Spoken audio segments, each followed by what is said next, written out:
Hey everybody, it's Julianne from Cary Quilting Company in Cary, North Carolina. Today is Tuesday, July 11th, and we thought it would be fun to do a little Sew and Tell question and answer today. So last night I posted on the Cary Quilting Sew and Tell Facebook page asking if anyone had any burning quilting questions, and I have 3 questions to answer today. So today will not be a new fabric day, but it will be lots of tips and tricks. So it might be worth watching and hanging on. And as a reminder, we're always open until 7 on Tuesday evenings, and that 5 to 7 period is usually a great time if you want to get a little extra help or a little advice or assistance on a project that you're working on. So the first question we had was, how do I balance prints and solids? I always seem to get it wrong. So this is just a set of prints and solids that I pulled. And I believe that what the real question is not balancing prints and solids, but balancing value.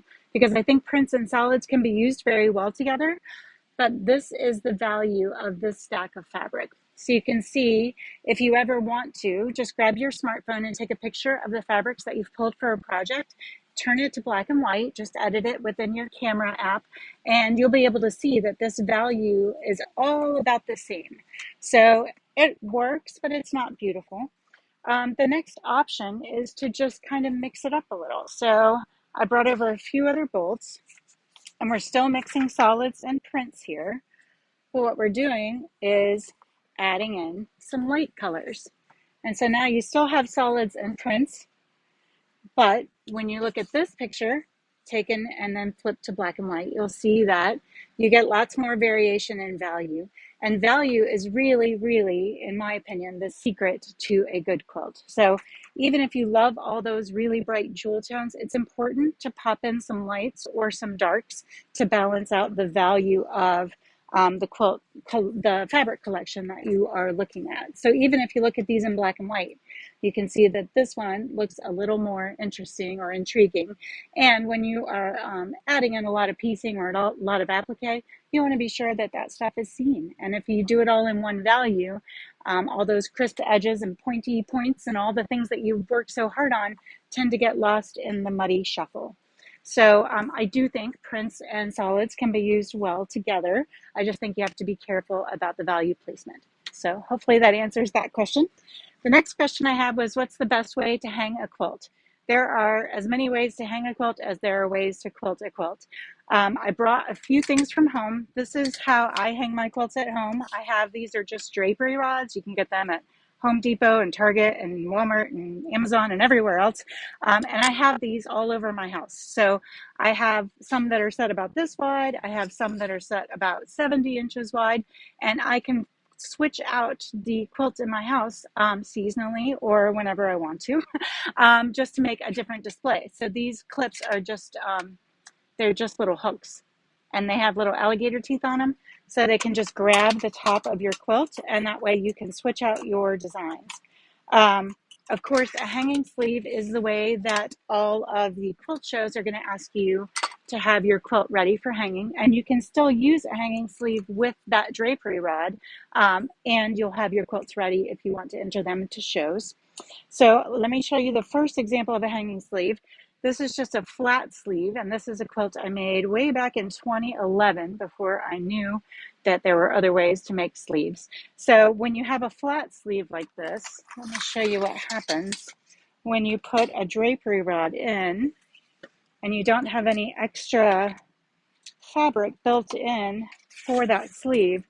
When you spin it around, you get kind of a bumpy finish right here because the sleeve doesn't have any allowance for having that rod inside it. And this rod is pretty thin. At a lot of quilt shows, the pipe and drape that they use is much, much wider than this. And so you'll get this bumped edge finish if you don't add some extra fabric into your sleeve. This one is one that I just finished about a week ago. And I'll just show you the back here.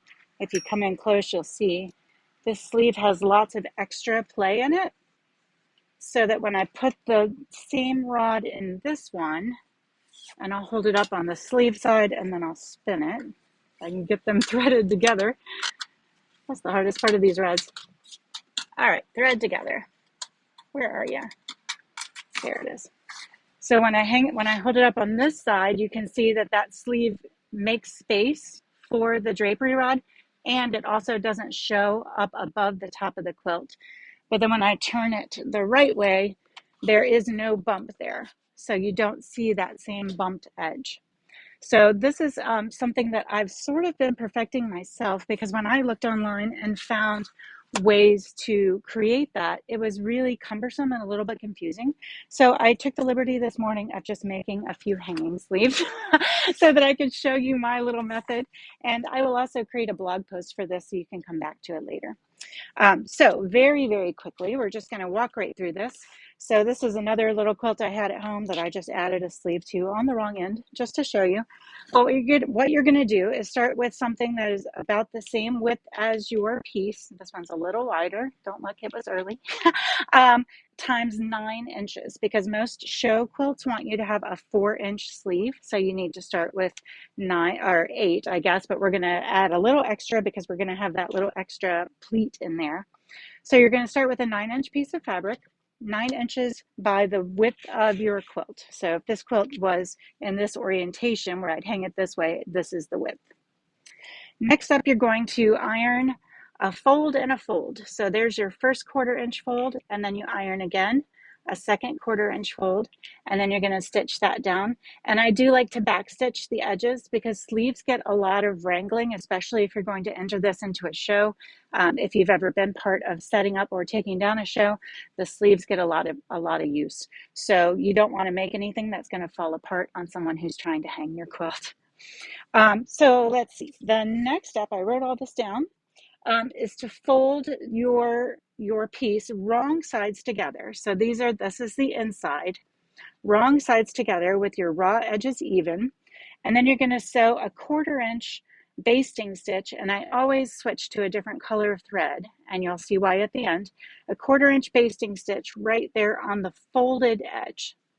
So this is the fold. If I open it up, you can see that's the folded edge, and this is a nice big stitch, so it's going to be easy to remove later when we're ready to remove it. So that's your next step. You're gonna, after you've done this, after you've sewn down your 2 corners, you're gonna fold it in half, iron it right there, and then add that basting stitch. Next, you're gonna turn that basting stitch, you're gonna turn it back inside out. So let's see, I'll show you on this one. You've got your basting stitch down. This is the right side of the fabric. You're going to then turn it inside out again. So now you've got right sides together, and you're going to sew that seam where the 2 raw edges are. So you've got right sides together. That basting stitch is still on the inside right there. And you're going to sew this together, and definitely backstitch these, because this is where all that pull happens when your quilt is hanging or when it's being taken on or off.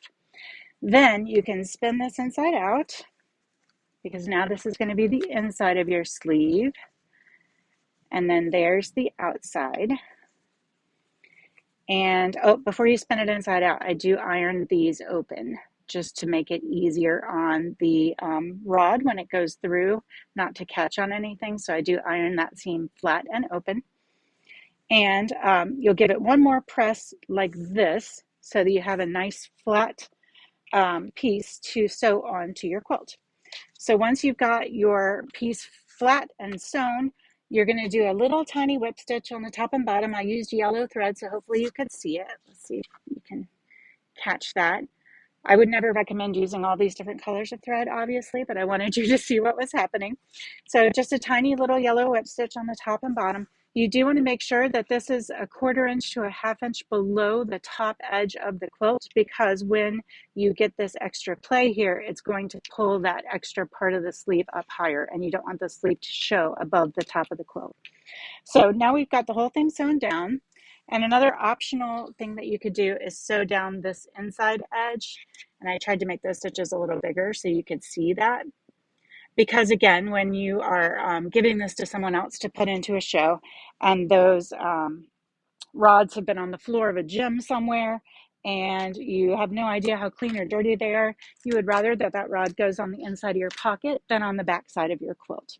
So I like to sew those down just so there's no question about which part of it goes into, because if it's not sewn down, it could go here or it could go there.